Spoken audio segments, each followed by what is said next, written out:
Magandang araw sa inyong lahat ha.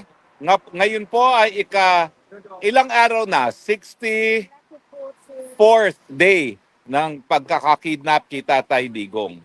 At ngayong araw po, which is a Tuesday, ang papalit po na next of kin kay Tatay Digong ay si Sir Bong at ang kanyang kabiyak. No?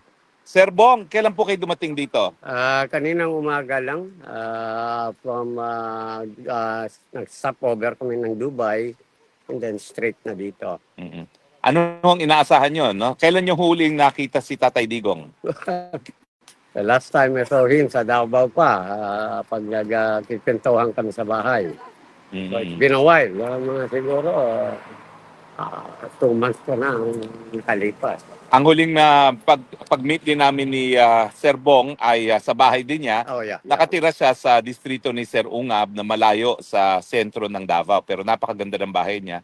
At doon kami nagmi-meeting na maisog, no? Yung mga panahon na yun. Ang sarap ng luto ni Mami, no? Now, ano naman po ang inaasahan nyo dito sa kauna-unahang pagbisita nyo kay Tatay Digong? Well, unang-una, of course, I wanna see ang welfare niya, kung how's he doing. Pero I won't know that till, I get inside. So basically, I'm here because, the election and all that. So nagpalit-palitan sila. So since the election is over, it's my turn now to watch over him. Paano po nyo pararating ang balita tungkol sa kanyang pagkapanalo? Well, Paano nyo i-describe yung kanyang pagkapanalo? It's an overwhelming, vote of the majority. I'd like to take this opportunity to all the supporters of the PRRD and of course the Dabaweños who are really solid na kinuhan siya sa overwhelming yung vote of confidence sa kanya. Ano naman po ang sasabihin nyo tungkol sa Duterte, no? At 5 naman po lumabas doon sa ating Duterte, no? Sa Duterte, I'm a little bit disappointed because I was really looking forward that Duterte would make it. But there are some siguro meron pa yung mga protest or whatever, but I will leave it to BP Sara. Well, sabihin nyo po ligtas na si BP Sara kasi 5 ang nanalo na sinuportahan natin kasama si Marcos Aimee at saka si Villar. Tapos meron pang Robin Padilla, pang-6. Kailangan lang niya na 8 na hindi papabor sa impeachment, no? Sa 8 pwedeng panggalingan niya yung 2 magkapatid na Cayetano, yung 2 magkapatid na Estrada, meron pang Joel Villanueva, no? So meron na tayong 6 at posibleng 5 pa at meron pang Mark Villar, 6, no? So may posible pang 6 na hindi papabor, no, doon sa impeachment. Bukod doon sa 6 na sigurado na, no. So 8 lang kailangan natin, no, para mawala na impeachment. So mukhang makakahinga na si Tatay Digong. Sabihin mo, relax ka na, safe na si Sara from impeachment, no. Hindi na matatanggal 'yan, no. At least as a father, he would feel better, no? Yeah. Ma'am, ano pong mensahe nyo kay Tatay Digong?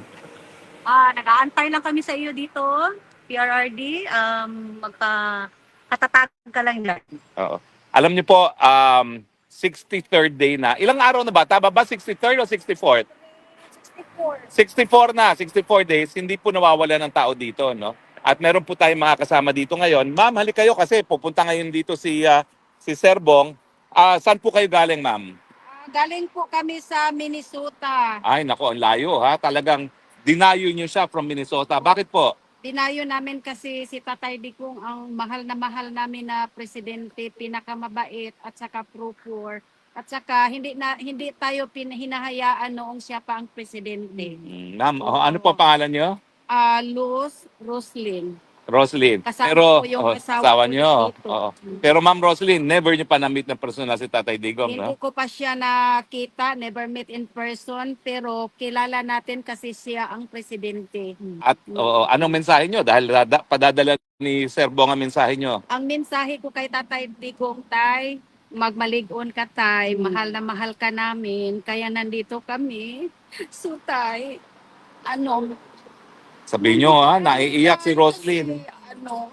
talagang, ikaw lang talaga ang presidente na yung hindi pinabayaan ng mga Pilipino, safe kami sa ano mo, sa admin mo, at saka pwede kami maglakad na yung safe, na hindi kami na worry na may mangyari. Sa totoo lang.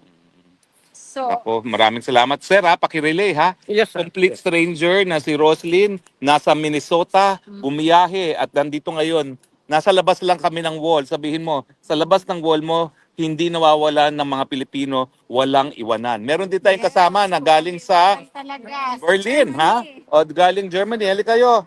Galing, yan. Ma'am, ano pang pangalan niyo? Kate po. Kate. And galing kayo ng Berlin. Taga saan kayo sa Pilipinas? Bohol. Bohol. Kate, and anong pangalan niyo pa po?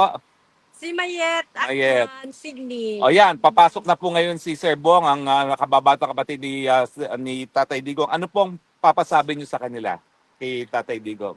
Stay strong, healthy. Kayo po. Always pray kasi nothing is impossible with God. True. Yes, that's right. Well, yan po mga mensahe ngayon na Sir Bong ng mga Pilipino nagtitipon-tipon dito. Meron din po ditong mga taga Rotterdam, no? Mga kasawang mga taga Rotterdam, no? At bihira po itong pagkakataon kasi dahil bago pumasok ang isang kamag-anak, may mga pwedeng magpadala ng mensahe. Ano pong pangalan ninyo mag-asawa? Ay, ako po si Charlene po. Si Charlene at saka si Jason. Alam niyo po, regular itong si Charlene at Jason Serbong, no? Halos twice a week nandito sila, no? At ngayon sila nagdala ng pagkain na munggo. Bakit po talagang andalas-dalas yung pumunta rito, Charlene and Jason? Para pakita po yung suporta namin kay Tatay Digong po. Kung 64th day na po, siguro pang ilang punta nyo na rito? O, siguro po mga 40 times na, 40 35 times. na rin Oo. po. Opo. Yan. Ni minsan hindi pa nami-meet in person si Tatay Hindi Digong. pa po. Pero bakit kayo sumusuporta kay Tatay Digong? Dahil nung una-una pa lang po, ang tatay ko, na po talaga suporta si Tatay Digong dahil ang tatay ko rin po ay retired police. Dan Okay. sabi niya, gusto niya kung ano po yung plataforma ni Tatay Digong. Okay. Kailangan na pong umalis ni Sir Bong. Anong pasasabi nyo kay Sir Bong kay Tatay Digong galing sa inyong dalawang?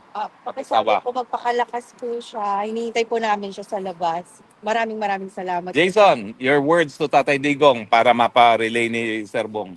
Kahapon nung sinabi ni Charlie, magpalakas po siya. Well, kailangan na pong pumasok kasi 30 minutes before po, kailangan pumasok for security check. Okay. Give our love to Tatay Digong, Oh, yeah. Sir Bong. Ha? Definitely. At siguro, babalik po si Sir Bong mga 4 o'clock, 3:30 to 4 o'clock. Abangan nyo po ang pinaka bagong balita galing sa kay Tatay Digong as will be relayed by Sir Bong Duterte. Maraming salamat po. Okay? Sasamahan po kayo, ha? Sasamahan po kayo papunta doon. Ha? Okay. Well, yan po, narinig nyo po ang kapalit na nagbabantay kay Tatay Digong. At no time po na wala pong kasamang next of kin ng Tatay Digong dito. At no time na walang Pilipino na nag-aabang dito sa labas ng detention facility para magbigay ng suporta kay Tatay Digong. No?